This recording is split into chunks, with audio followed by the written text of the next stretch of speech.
So, when you hear this word, spirit, what's the first thing you think of? Well, it's Halloween time, so I guess I could guess what you're thinking. Thinking of a ghost. Or you're thinking of something that's scary, something that's not real, something that if it is real, it's less real somehow than the physical world, our body. It's something that's a ghost, it's a wisp, it's something that's ethereal. But, that's really not what spirit means. Spirit does not mean something that's less real. Let me give you an example. If I was to say, I'm going to live in the spirit of George Washington, I'm a presidential candidate and I'm going to run this country like George Washington ran it.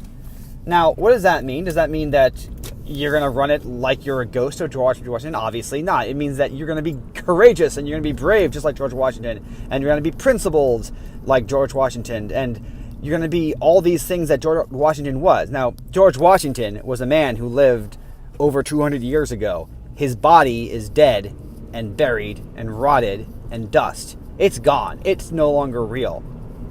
His spirit, well, it's very real. I mean, at least we hope so, right? So, if you think of it that way, in this old sense of the word, spirit doesn't mean something that's less real than your body or the physical world. It means something that's more real. The spirit of something. Now, you could say, okay, whatever, that's just one definition of the word spirit. When I say spirit, I'm talking about a ghost. A ghost is less real than a body. Well, are we sure? I mean, assume for a second that ghosts exist. Just humor me, okay? If they do exist, then they are obviously more real than the body. Why? The body's dead, the body's rotted, the ghost is still here, the spirit is still there. Now, leaving aside the question of whether spirit really does exist, if it does exist, I'm just talking about the concept of a spirit. You shouldn't think of it as something that's less real than the body, because it is something that is more real than the body, more real than the physical. Everything in this world will die. The trees that you see on your screen are going to die. The road that you see is going to rot away. The clouds that you see are going to die. The hills that you see in the background, they're going to be worn away. Spirits, if they exist, will still be here. That is what a spirit means. It means something that is more real, that is lasting. And the reason it's more real and lasting is that's precisely because it's not material. That's precisely because we cannot see it with our eyes that can only see rays of light reflecting off of surfaces. A spirit doesn't have rays of light reflecting off its surface. That's why we can't see it. It doesn't mean it's not real. It means that it's in another dimension, as it were. It's something that's a dimension that doesn't break down and die. A dimension that's outside of time. Because anything inside of time is going to break down and die. So, when you hear someone talk about spirit of this or spirit of that, or just the word spirit, stop thinking of something that's less real than body. Think of something that's more real, more durable than a body.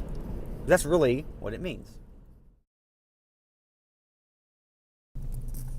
Okay, now suppose you are an atheist or a materialist and you don't believe in spirits, which is a legitimate thing to take. It's not, you only believe what you can see with science. And with experimentation and evidence, and if it's not like that, then it's not really worth thinking about. A lot of people think that way these days. I know, because I argue with them all the time. Now, so why would you care about this whole idea of a spirit? Well, for one thing, there's a couple reasons I can think of that you should care. Reason number one is that we all sort of assume that they exist. What I mean by that is that in our gut, when we die, we are horrified. And one of the reasons I think that death is so horrifying is that it ends us. With the idea that we are gone forever, that our story is over, that everything we have and exist is all gone. No one really wants to deal with the idea that, no matter how much you say that only the things that we can verify scientifically exist, no one really wants to grasp the idea that seriously, nothing exists but what we can see and verify. Everyone kind of hopes or assumes that after we die, there's something else. I found that even atheists sort of assume this.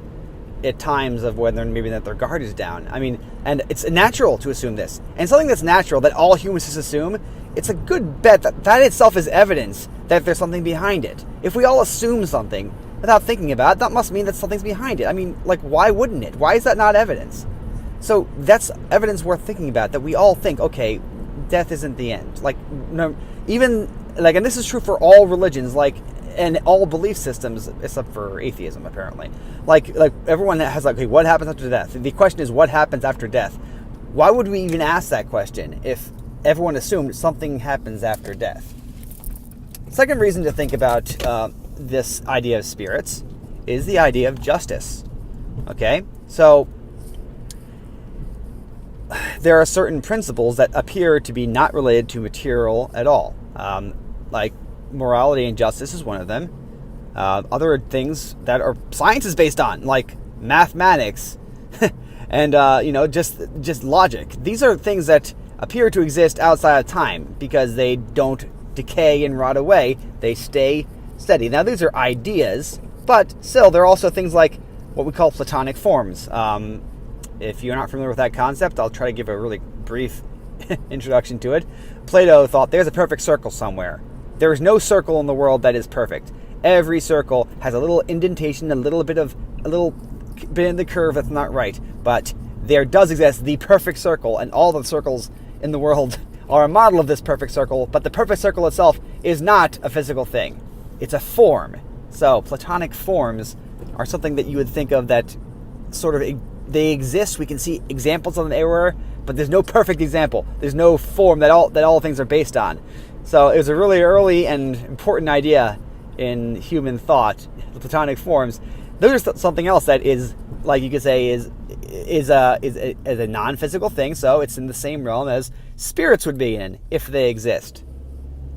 So if you think that any talk of spirits is just like crazy talk, that it's just a bunch of codswaddle, just whatever, that doesn't exist. Nothing more exists except for the scientific world.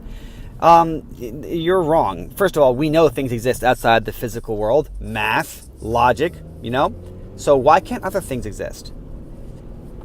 The reason doesn't prove that spirit exists, although there's other reasons we can prove it. But it does give you a line of inquiry to start with and think, okay, maybe there is something besides the physical world. I think that it's not unreasonable to think that. It's not unreasonable, and it is unreasonable to close your mind to possibilities. That is unreasonable. If people had always done that, we would not have any science. We would not have any technology. We would not. All of these things that we have learned about have been because people had opened their minds to possibilities. This is the same thing. You should never do that. And to think that you can't open your mind to any possibilities because then you'll have to believe everything is just an unfounded supposition.